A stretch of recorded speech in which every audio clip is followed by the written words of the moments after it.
Master's my friend. You don't have any friends.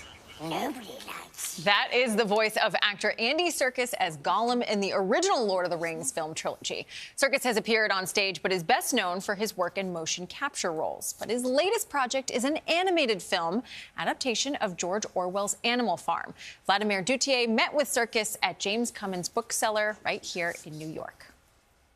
Comrades, you have already heard about the strange dream I had last night. Actor Andy Serkis is lending his voice to an enduring work of literature. I may say that I understand the nature of life on this earth as well as any animal now living.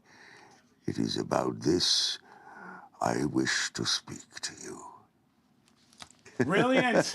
Oh my gosh, that was incredible. Some of the description, it's just so powerful and beautiful. And in the reading of it, I still felt like I was reading a contemporary text. It didn't feel like a historical text.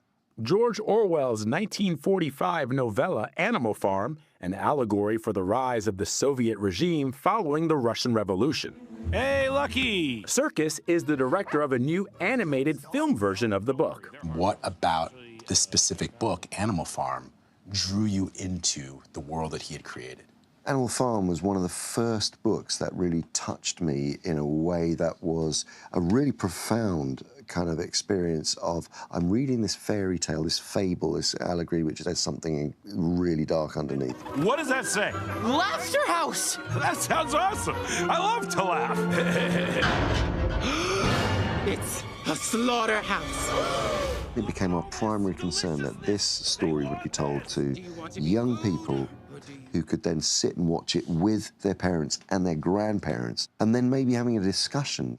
It's an approach shaped by his earliest days as an actor in repertory theater. The director that ran the theatre was like, you are actors because you're paid to go off and research a character, come back and tell a story that will somehow change the audience's perception of the world. And that is something that has affected my attitude towards storytelling throughout everything I've done. He said your life was a sad story. They do not see what lies ahead when sun has failed and moon is dead. Serkis is perhaps best known for his portrayal of Gollum in the original Lord of the Rings trilogy. What did you call me? A character he'll soon be reprising. I'm directing and returning to the role of Gollum, who's quite frankly never really left me. He's sort of just underneath the skin, you know, poking me, waiting to come out again, and in all his glory. We know that they are making up our sentences. But he's also had roles in Andor, a Star Wars story. And that ends today. The Marvel Universe. Tony Stark used to say that to me. And 13 going on 30. You're my boss. That's right, baby.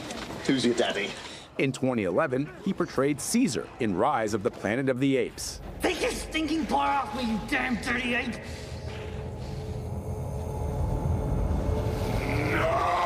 That moment takes place where Caesar speaks for the first time, says no, and leads the apes to freedom, and they rebel. And I thought, there hasn't been an adaptation of Animal Farm for so many years now. We must send our pigeons out to spread the message of revolution! The 1999 Animal Farm with puppets from Jim Henson's Creature Workshop had been the only version since the 1954 animation. Serkis sought to adapt the book's themes to modern times. It's only become more and more relevant with social media and fake news, and also the rise of, you know, tyrants around the world, oppressive regimes, and we're not aiming political arrows at any, you know, the right or the left, or we're just saying authoritarianism, which is ultimately what Orwell was saying is a danger. Within your film, you have an essence of corporate greed and modern capitalism, railing against that. I'm here to discuss what you owe the bank. Do you think that Orwell had that as part of Animal Farm in his book?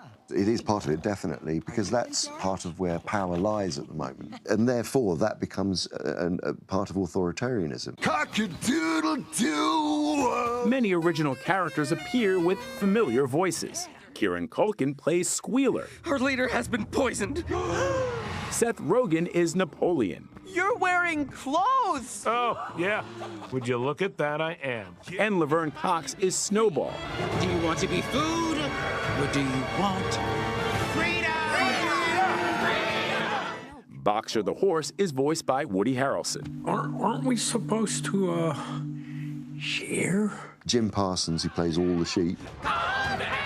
Wrong chant! And Glenn Close, who plays Frieda Pilkington. I want that farm.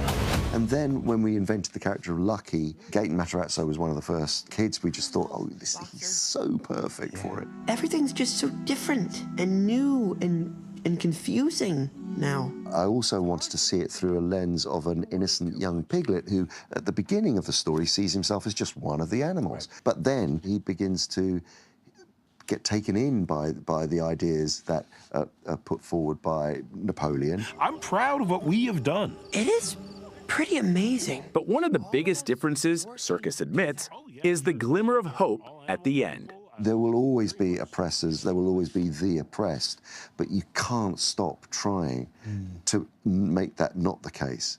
You know, however long we live on this planet, we can't keep doing the same thing, so we have to try. Just look up at the stars. They take all our worries away. I absolutely love this book, and I love the idea behind this because this will spark a discussion for kids, but in an accessible way. Yeah, I love that. And you love Gollum. I do. All right. She was doing the Gollum voice all day.